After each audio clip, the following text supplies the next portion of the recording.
This is 11741 Huntington Road in Kleinburg, one of the 15 homes, majestic homes, owned by the Toronto Region Conservation Authority and being rented out at a song. This home looks over a beautiful valley with a babbling brook below, many acres of land surrounding it, with a nice little cottage at the entrance. Who wouldn't want to rent this place?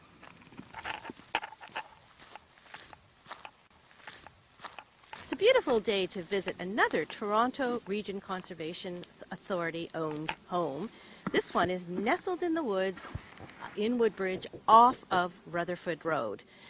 It's the home of a woman I'm going to call the bird lady because she likes birds. She's also a university professor and has a lovely, lovely view of the woods behind her home.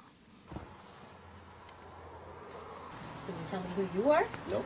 No? Okay. Nope. Can you tell me how much you rent the house for? Nope. No? Nope. Okay. Sorry, all these things are private, and quite Well, frankly, actually, it's a I don't publicly want owned. I don't want to be involved in it. Well, it's a publicly owned house.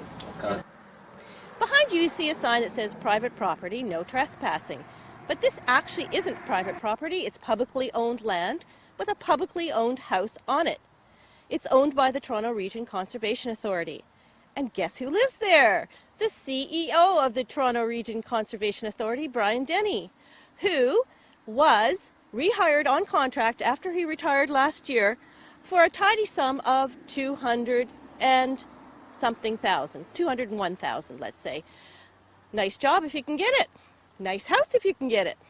I know that our staff often have a hard time finding tenants at the rates that we charge. It's a substantial rent, and then you're also on the hook for all of the utilities, of course, which adds up. You know, I can tell you, financially it has not been a great thing for me to be a tenant all of these years and paying all that rent back to the authority, but it's a balancing act between what do you want to pay and where do you want to live.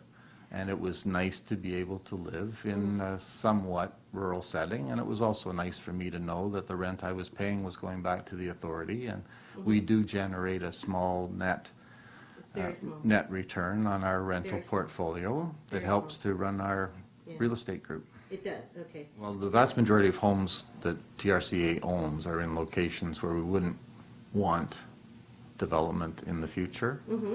So they've been acquired as part of parkland acquisition schemes or water management schemes over the years. Yep. So it's really the property that's of interest, and then the decision becomes, is the house good enough to rent, or should we knock it down now, or will we knock it down later? Despite what they say are hardships of living in the country, mice, mold, the cost of using an oil heater, Mr. Denny has been living in a home, two homes, that have been rented at below market value for the last 38 years. There are 117 other homes owned by the TRCA, which we believe are being rented at below market rents. For the Toronto Sun, I am Sue Ann Levy.